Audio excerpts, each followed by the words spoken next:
Last trip, 21 miles. What? Average speed, 78 miles per hour. No. Over the legal limit. What? Again. No. Hard-braking Come on. events, 14. I'm sorry, Eric. Come on. You can't be allowed to drive today.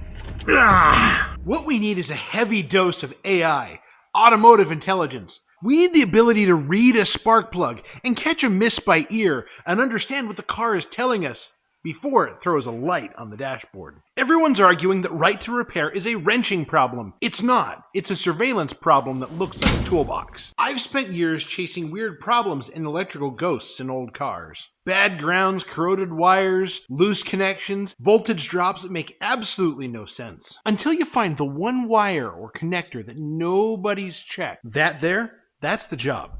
That's the whole job. But lately, the ghosts I'm seeing aren't in the wiring anymore. They're in a server somewhere you and I will never get access to. And I didn't go looking for this fight. It found me. Because a majority of the people asking me about this aren't even gearheads. They're just normal people trying to buy a car. And everyone's got an opinion on AI at the moment. I do too, but hold on to that for a minute. And I hear the same fear from a lot of you, that they're going to just legislate the old cars off the road. I hear you, but I don't think that's the actual root cause. The fear's not coming from nowhere. It's there for a reason. And Ford's CEO Farley isn't exactly wrong either. He stated that that's something that would put people's lives at risk. Some of what's out there isn't exactly a driveway job for the average hobbyist. But that's not actually what's happening. The thought that some repairs are complex has turned into no repairs yours. And that's not a safety policy. That's a business model wearing a safety vest. And the funny thing is, I've never taken a class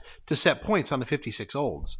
Some risks are my own. And here's what nobody's talking about. Some of the things that break on those new cars are the same things that happen on my old stuff. It's the boring stuff. It's a corroded wire at a broken connector. It's a pinched wire or a bad ground. Or a strange voltage drop across a joint or connector that should have been sealed from the factory. It's the same failures. It's the same fixes. The thing that's changed is now I need a login and a subscription to be able to look at it, or the car locks me out. It kind of sounds like giving you a terrible product and selling you a solution. It's the same kind of fault that I would chase on my 80s wiring harnesses, but instead of being behind the fender, it's locked behind a paywall. A reliable multimeter and the patience to trace a wire and understand a wiring diagram still fixes most of these things. That really hasn't changed since before points condensers and glass fuses. And I want and need to be straight with you here because I don't want to gaslight you into the other direction. Things like ADAS with camera and radar alignment and high voltage EV battery services, those are things that most of us aren't equipped to handle in our own garage. Those legitimately take some specialized equipment. Have you seen the setup that it takes to do ADAS? And I'm not about to handle those high voltage EV things with a multimeter and a prayer. And maybe neither should you. Not unless you've taken the time to learn it and invest in your skills and the tools to do it. And that part of Farley's argument is real, and they know it. And I'll set timing and read spark plugs all day long. And I'm not messing with some of those other things without some safety precautions and a good understanding of where I'm going. And that's not me being stubborn. That's me understanding which fights are mine to have. I do want to live to race another day. Now, pretend your car is a printer. Nobody makes money on selling printers anymore. They make money on selling ink and consumables. They figured out how to lock you into buying from them forever, for the life of the printer. And some of them do have some rather proprietary and expensive ink and components to go with it. And cars are going through a similar thing right now. The car isn't the product. The access is. And once you see it, you can't unsee it. Every time a screen tells you that a feature needs a subscription, they're trying to get money out of you forever. That's pretty sick, isn't it? In a way, checking to see what subscriptions a new car needs is a lot like checking the parts catalog to see if a quarter panel is being reproduced for that slightly rusty car you're looking at buying. Before you look at that next new-to-you car, you might want to check at what's being subscription gated just past warranty. Because if they can lock subscription features down, what's stopping them from stopping the car from running? And here's the part that should make everyone a little bit more curious about this as opposed to just tired of the situation. In 2012, Massachusetts voters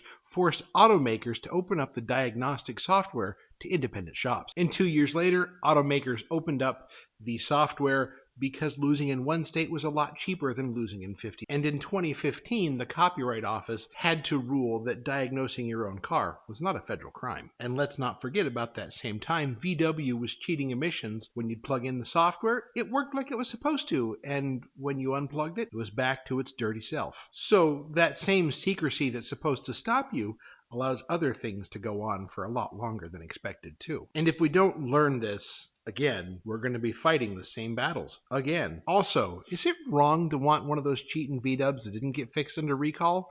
Asking for a friend. And now here we are on June 29th. There was a presidential memo, not an executive order, not a law, a memo. And that memo essentially told the EPA that they have to clarify what kind of emissions repairs you can do yourself. Emissions. Keep that in mind. It's also intended to speed up the way parts are certified for use, circumventing the California Air Resource Board, SEMA making it a little bit more accessible. But that whole thing is about emissions repairs, not much of anything else. And the legal experts are looking at that going, yeah, this is just basically enforcing the laws that are already on the books. There's a bill going in Congress right now, checks notes, the Motor Vehicle Modernization Act, that was passed by a committee in May. But the part that's sick here is that got passed with one section stripped out. And that section would have forced automakers to allow vehicle data access. Plain English, and no surprise, but automakers are looking for ways to keep the repair shops and you, the consumer, out of your own vehicle data. It's the same fight that's been going on for over a decade. This is the same alphabet soup that local agencies are using to determine if your classic can pass an inspection. And here's where one of the fears that everyone's worried about actually starts to have some teeth. And it's not as a ban, because no one is outlawing your 72 Nova. It's E15 at the pump. E15 at the pump is restricted to 2001 and newer model year vehicles, but there's no cop checking your VIN, checking the year to make sure that you're allowed to use it. They're designing a system that makes running your classic a little bit harder every year. It's not necessarily a ban. It's death by 1,000 little regulatory paper cuts that are absolute garbage. Now, the good news is you can tune your carb around that, and you can ethanol proof your classic with stuff like PTFE fuel lines. Couple that with some just generally good maintenance habits, and your classic is essentially ethanol proofed. And here's the part that I don't think enough people are connecting. Old cars are becoming more desirable, but it's not because of nostalgia. It's about autonomy, because my carburetor's not going to call home for an update. Now, a carburetor is certainly not going to log your trips or download an update that quietly changes how your car runs. And the best part is, nobody can shut off your carburetor because you missed a subscription payment. And I can fix what seems like 90% of my old stuff with 2 wrenches, a 1/2 inch and a 9/16.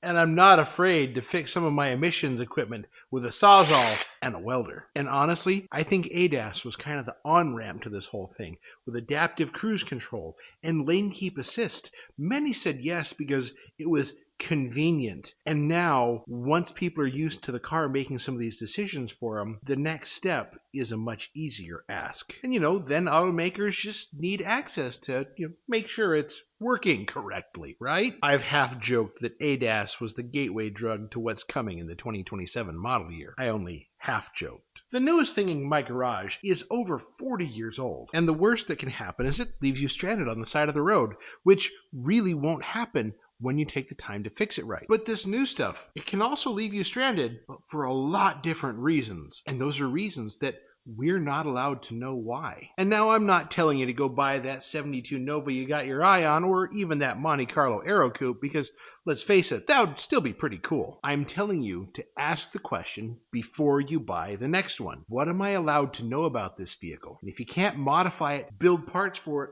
or repair it, do you actually own it? What we need is a heavy dose of AI.